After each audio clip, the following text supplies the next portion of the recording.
Fala, meu povo e minha pova, tudo bem com vocês? Estamos de volta para mais uma videoaula. O mapa mental de hoje vai ser sobre o Brasil, características gerais do território brasileiro. Vamos lá? Características gerais do Brasil. Aí, primeiro, a localização do território brasileiro. Tá? É importante a gente estudar a localização do Brasil. Vocês vão entender que muitas características do território brasileiro a gente deduz a partir da localização do território brasileiro. Tá? Então vamos lá. Em destaque aí as duas linhas imaginárias mais importantes, né? O meridiano de Greenwich, que divide o planeta em dois hemisférios, o leste e o oeste.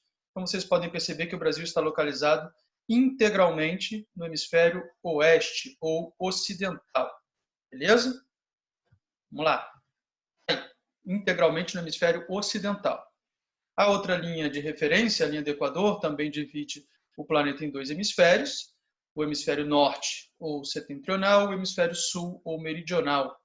Então, o Brasil está localizado quase integralmente no hemisfério sul. Tá? Cerca de 93% do território brasileiro está localizado no hemisfério sul. Tá? O restante, 7%, localizado no hemisfério norte. Trechinho ali da região norte do Brasil, que é cortada pela linha do Equador. Então, tem um pequeno trecho ali que está localizado no hemisfério norte. Beleza? Localização geral. Tranquilo, né? Vamos lá. Agora a gente começa a complicar um pouco mais a localização do território brasileiro com relação às zonas térmicas da Terra. Bom, você tem aqui a zona polar, tá? No caso, zona polar ártica, zona temperada do norte, a zona tropical ou intertropical, porque está entre os trópicos, tá? A zona temperada do sul e a zona polar antártica. No caso aqui nem está aparecendo o continente antártico, mas aqui é a zona polar antártica. Tá? Como vocês podem observar, a maior parte do território brasileiro, 92% dele, está localizado na zona intertropical, tá? Entre os dois trópicos. E 8% na zona temperada do sul. Vamos entender um pouco melhor como é que funciona essa questão de zonas térmicas, tá? Antes disso, está aí o recadinho. A localização do país com relação às zonas térmicas está relacionada ao tipo de clima que acontece no país, tá? Então, se a maior parte do Brasil está localizada numa zona intertropical, é de se esperar que a gente tenha climas tropicais como predominantemente, tá? Por sua vez, o tipo de clima influencia na formação do solo, da vegetação e da hidrografia ali existentes, tá? E tudo isso também influencia o processo de ocupação do território.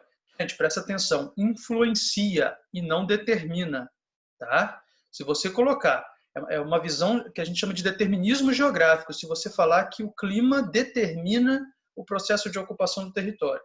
O clima ele influencia e dificulta em alguns momentos, facilita em outros, né? Tudo, o clima, o relevo, o solo, a vegetação. Então, eles influenciam, mas não determinam. Beleza?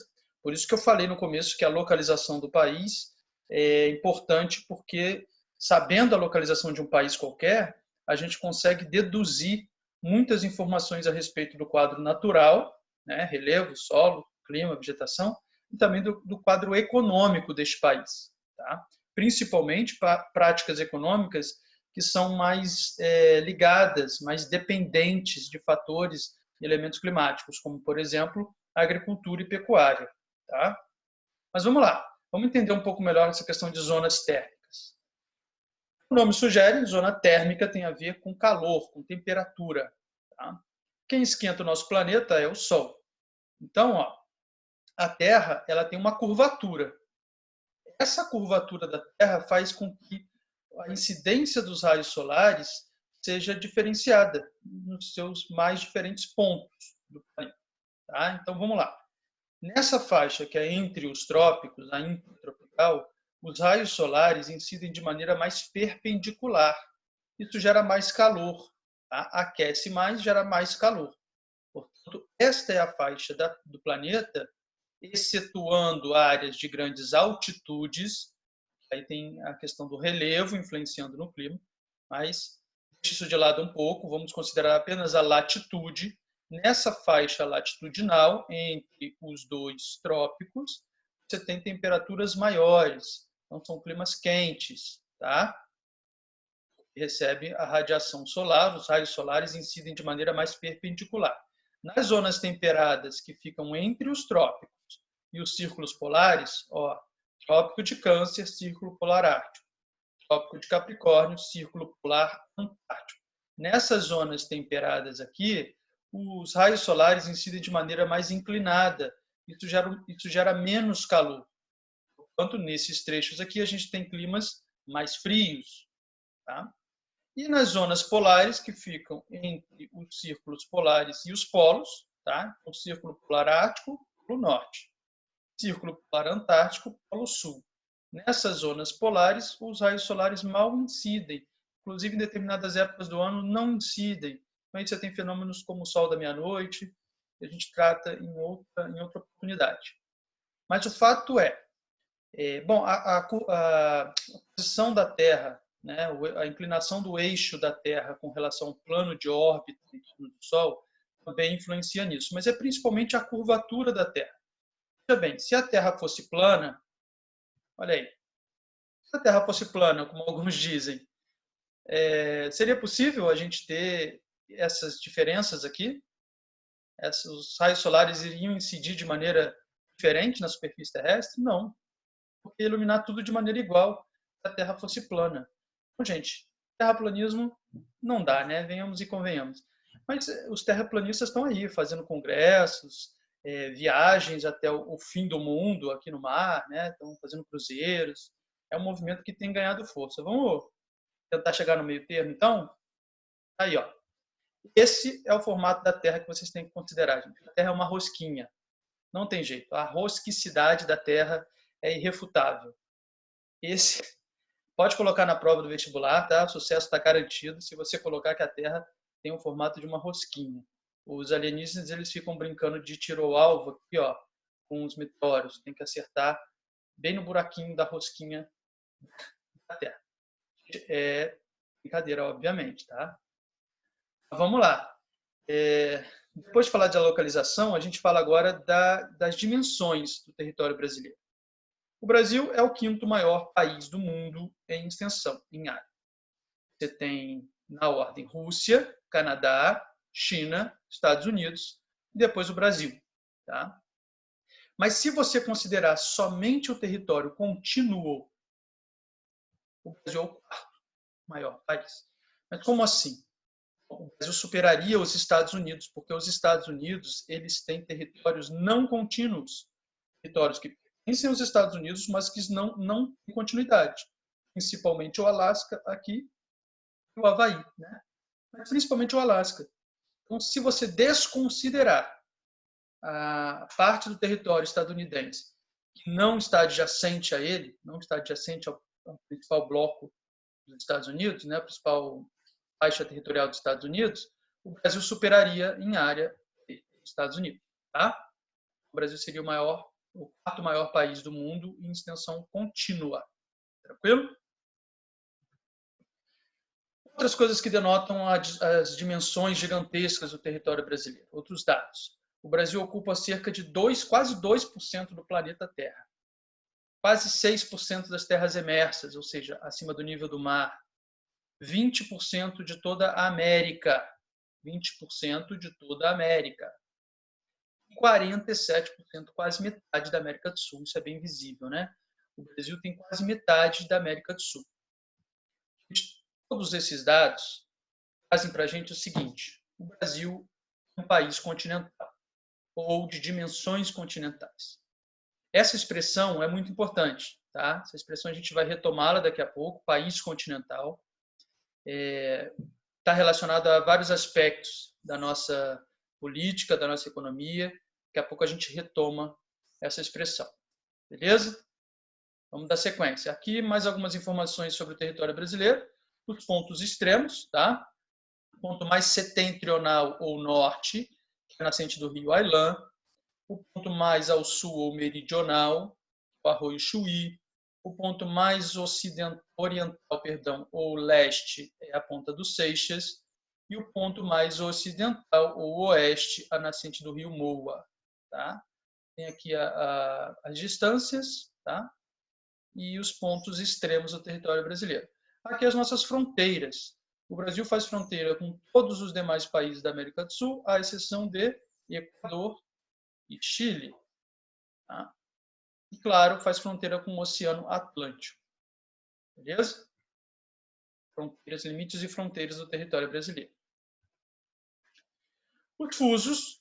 Tá? O Brasil tem 4 fusos horários. Galera, olha só. O primeiro fuso horário brasileiro é o -2. -2 porque são 2 horas atrasado com relação ao meridiano central, o meridiano de Greenwich, que é o horário de Londres, a capital por onde passa o meridiano de referência, o meridiano de Greenwich. Tá? Então, 2 horas a menos. Se é meio-dia lá, em Londres, 10 da manhã, aqui, nessa faixa do território brasileiro. Essa faixa abrange a parte insular do Brasil. Tá? Você tem aqui o arquipélago de São Pedro e São Paulo, o Alto das Rocas, arquipélago de Fernando de Noronha, Trinidade, Martim Vaz. Então, essa faixa do território brasileiro, ela está contida no fuso -2. É o primeiro fuso brasileiro. Beleza? Vocês reparem aqui que os fusos eles têm essas formações, chama-se limite prático. Tá? Para você não cortar os estados, cidades, países, enfim, os territórios, se você não cortar no trecho desse território ficar num fuso e o restante em outro fuso, você adota esses limites práticos, tá? Você puxa, estica, você contorna, o fuso e contorna as áreas que você quer. O segundo fuso brasileiro é o fuso -3, ou seja, -3 horas com relação a Londres, tá? É o fuso oficial do Brasil, que passa pela capital, né? Abrange a capital. É o fuso onde nós aqui no estado do Rio de Janeiro estamos também. Então, a gente não tem muitos problemas com relação a fuso, porque nós estamos no fuso oficial do Brasil. Tá? Então, esse fuso abrange todos os estados da região sul, da região sudeste, da região nordeste, à exceção, claro, sempre das ilhas, né, dos arquipélagos, parte do centro-oeste e parte da região norte. Tá? O terceiro fuso brasileiro é o fuso -4. São 4 horas atrasados com relação a Londres, a Greenwich. Pega parte do centro-oeste e da região norte. E, por fim, o quarto fuso brasileiro, o fuso de -5, pega o estado do Acre e o extremo oeste do Amazonas. Tá? Houve uma mudança, se eu não me engano, em 2008, houve uma mudança. Esse território aqui passou a fazer parte desse fuso, então o Brasil passou a ter 3 fusos, mas depois eles voltaram atrás, a própria população sentiu muita diferença, estava muito acostumado já com outro fuso, fizeram ali uma consulta popular e eles optaram por voltar ao modelo antigo, que é este daqui, tá? Fuso -5. Repararam que o Brasil só tem horários negativos aqui, né? Ou seja, o Brasil, como a gente viu lá no primeiro slide, no primeiro momento, o Brasil está totalmente no hemisfério oeste. Ou seja, se o Brasil está a oeste do meridiano de Greenwich, o Brasil tem sempre horas negativas com relação a Greenwich, ou seja, horas a menos, tá? Então, o Brasil está sempre com o relógio atrasado com relação a Greenwich. Agora, cuidado com isso, tá? Já vi questões de vestibular que falam sobre o Brasil ter território adiantado com relação ao horário oficial do país. Sim, tem. Exatamente essa parte insular. O horário oficial do Brasil não é esse daqui, -3. Tá? Então, vamos lá, digamos que seja meio-dia em Londres. Tá? São 10 da manhã aqui, são 9 da manhã aqui. Certo? -3. São 9 da manhã aqui e são 10 da manhã aqui, em Fernando de Noronha, por exemplo, eles estão 1 hora adiantados com relação ao horário oficial do Brasil. Então, o Brasil, sim, possui dentro do seu território trechos que estão adiantados com relação ao horário oficial do país. Tá? Essa parte insular do Brasil. Tranquilo? Vamos retomar, então, aquela expressão que a gente falou lá no começo. o Brasil é um país de dimensões continentais, é o quinto maior país do mundo em extensão, o quarto se você considerar somente território contínuo. O Brasil ocupa cerca de 20% do território americano e 47% da América do Sul. Tá? Vimos ali que o Brasil faz fronteira com diversos países, vimos que o Brasil não tem muitos fusos horários, né? Apesar de ser um país muito extenso, ele não tem uma extensão longitudinal muito grande, ou seja, o Brasil não tem uma extensão muito grande, assim como a Rússia, a China, por exemplo. O Brasil tem uma extensão mais latitudinal, tá? Isso é que dá a nossa diversidade climática, a nossa diversidade de recursos, tá? A extensão latitudinal, norte e sul. O Brasil não é um país muito extenso longitudinalmente, tá? Leste e oeste, como a gente viu no mapa. Mas vamos falar das coisas boas e ruins que o Brasil tem por ser um país continental. Ou seja, todas aquelas dimensões, todas aquelas características que a gente acabou de ver sobre o território brasileiro, como que elas podem ser pensadas, né, em termos de vantagens e de desvantagens. Vamos lá. Primeiro, as vantagens. Por ser um país continental, o Brasil tem uma diversidade muito grande de recursos naturais. Atenção, eu escrevi diversidade de recursos naturais. Não só quantidade, porque você pode e tem países que são pequenos e que têm muita quantidade de alguns recursos, tá? Mas a questão toda é a diversidade. O Brasil, por ser muito grande, abriga em seu território uma diversidade mineral, por exemplo, muito grande. Nós temos minerais energéticos, petróleo, gás, carvão, minerais não energéticos, a gente tem pedras preciosas, recursos vegetais importantes, né, pensando em termos de atividade econômica, o extrativismo, recursos de água, por exemplo, né, recursos hídricos, a gente tem também bastante, o chamado ouro azul, o blue gold, que são as águas, principalmente da Amazônia, a maior bacia hidrográfica do mundo, em termos de volume de água, e a água potável, limpa, está cada vez mais escassa no mundo. Isso é uma vantagem muito grande para a gente, né? Então, o fato de o Brasil ser muito grande traz esse benefício para a gente. Outra vantagem é a diversidade natural. A gente tem uma diversidade de clima, de relevo, de solo, tá? Tudo bem, a gente viu que a maior parte do território brasileiro está localizado na parte tropical ou intertropical. Então, não teria uma diversidade tão grande de clima assim, já que a maior parte está na zona tropical, predominam climas tropicais. Sim, mas o clima tropical ele se subdivide também. A gente tem o tropical semiárido, a gente tem o tropical continental, o típico, o tropical litorâneo, o atlântico, o tropical de altitude.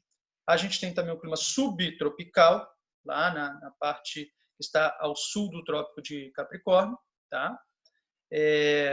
A gente tem um clima mais quente, que é o equatorial, tá? Mais próximo ali à região norte. Então, a gente tem uma diversidade muito grande de relevo, de solo. Isso vegetação também, né? Isso está ligado às nossas práticas econômicas, como, por exemplo, a agricultura. A gente não tem solos naturalmente férteis, né? Somente dois tipos, o massapê no litoral nordestino e a terra roxa mais lá para o sul. Mas a gente tem solos que são facilmente agricultáveis, solos que você maneja de uma maneira mais simples e os torna apto para a prática agrícola, tá? Então, a gente tem essa diversidade muito grande, decorrente do fato de a gente ser um país muito grande, país continental de dimensões continentais. E, por fim, a diversidade cultural, né? Claro que isso está relacionado a aspectos históricos de colonização, de povoamento, mas o fato de o Brasil ser muito grande abriga uma diversidade cultural muito grande. Isso se expressa na nossa cultura, né? No nosso folclore, nas nossas festas típicas, nos sotaques, tá? Muito interessante isso, o estudo dos sotaques denotam a diversidade cultural existente no Brasil. Mas nem tudo são flores. E os problemas que decorrem do fato de o Brasil ser um país muito grande, um país de dimensões continentais? O primeiro deles, a dificuldade de integração e gestão. Integração, neste caso aí, é física mesmo, né? Integração física, rodovia, ferrovia, como é que você liga, conecta as diferentes áreas do país, as áreas mais afastadas do país, tá? Realmente é um empecilho o fato de o Brasil ser muito grande.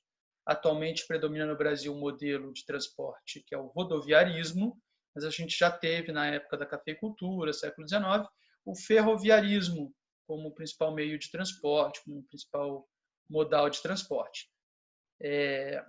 Mas o fato é que existe uma dificuldade muito grande de se atingir todas as áreas do Brasil, de se integrar todas as áreas do Brasil e, consequentemente, fazer a gestão dessas áreas, né?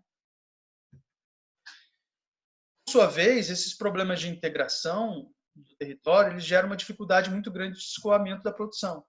Escoar a produção, galera, é você levar a produção para os centros consumidores, ou seja, as grandes metrópoles, né? Ou para os portos, áreas portuárias, para dali você exportar, levar para outro país. Então, como boa parte da produção fica localizada em áreas afastadas do litoral ou de áreas consumidoras, a gente tem essa dificuldade. O Brasil, o país é muito grande, você percorre um longo trecho, no caso de rodovia, e aí a questão da diversidade climática, da localização do Brasil. O Brasil é um país tropical, então a gente tem médias biométricas altas, né? Chove bastante. E a chuva atrapalha bastante a manutenção do asfalto das estradas. Então, vai juntando uma coisa com a outra. Chove muito no país. A gente está concentrado, nosso escoamento da produção está concentrado no modelo rodoviário. Escoa a produção por rodovia, caminhão. Então, você tem uma dificuldade muito grande de fazer com que a produção chegue até as áreas consumidoras e ou até os portos. Tá? Isso é um problema muito grande que decorre do fato de o Brasil ser um país continental. Por fim, uma dificuldade de monitorar as fronteiras. A gente viu ali que o Brasil só não faz fronteira com o Equador e com o Chile aqui na América do Sul. Então, a gente tem uma área de fronteira muito grande. Monitorar, controlar atividades ilícitas nessas fronteiras é uma dificuldade inerente ao fato do Brasil ser um país continental. Tá? Então, veja bem, a gente tem vantagens e desvantagens que decorrem do fato de o Brasil ser muito grande, de um país continental. Tá? Todas elas refletem em atividades econômicas, em atividades, em políticas públicas, tá? Que são naturais. Né? O Brasil precisa se movimentar para aproveitar essas potencialidades e para tentar sanar ou realmente acabar com essas dificuldades. Então, resumidamente, o Brasil é ruim, mas é bom. Problemas, né? Dificuldades aí, estamos enfrentando dificuldades atualmente, mas é um país muito bom de se viver. Tranquilo, gente? Deixa eu compartilhar uma outra tela com vocês. Essa daqui, ó. Esse é um resumo de tudo que a gente falou hoje. Tá? Todas as informações passadas hoje, as principais informações, estão aí neste mapa mental. Tentei centralizar tudo neste arquivo. Eu estou planejando um meio de disponibilizar todos esses materiais para vocês que estão assistindo essa videoaula. Tá? Assim que eu tiver concluído essa etapa, eu aviso a vocês e esses materiais todos vão ficar disponíveis, beleza? Alguma dúvida? Qualquer coisa deixe aí nos comentários, me procure nas redes sociais, a gente conversa sobre. Valeu, gente, até a próxima.